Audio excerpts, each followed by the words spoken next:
About mid-morning she gave me a bottle of formula in case I was thirsty, then went to do the laundry. I finished about half the bottle and discovered a few minutes later that I was sitting in a wet diaper. I got up and began tottering out to the utility room connected to the kitchen.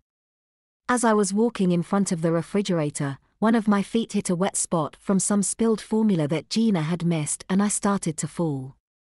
I grabbed the mop handle in an attempt to keep myself upright, but my weight pulled the handle over, causing it to strike my head and knock me silly. I sat there stunned for a moment before the realization of what had happened hit me. Then I tried to get up and discovered that my knees were shaky and I was unable to stand. I tried to call for help, but with my swollen tongue all I could manage was a gurgle. Blood was streaming down the side of my head and I had a hard time focusing my eyes.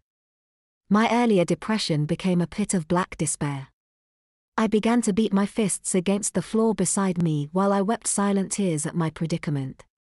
My control soon broke down and I started to wail at the top of my lungs, making the very welkins ring with my anguished cries. Gina rushed into the kitchen from the utility room and found me in a bloody heap on the floor. She took me into the nursery and cleaned me up, changing my diaper and putting a band-aid on the cut of my head. When she tried to stand me up on the floor to lead me back to the family room, my knees buckled beneath me and I fell to the floor. Gina was very solicitous of my accident, telling me that the house was too dangerous a place to wander around in my condition. Before I knew it, she had gotten out the playpen she had bought the day before and set it up in the family room. I spent the rest of the morning crawling around the padded floor of the playpen as if I had never learned to walk. As the day progressed, she would take me out of the playpen to feed me lunch or change my diaper, but then it would be back into the playpen when she was done.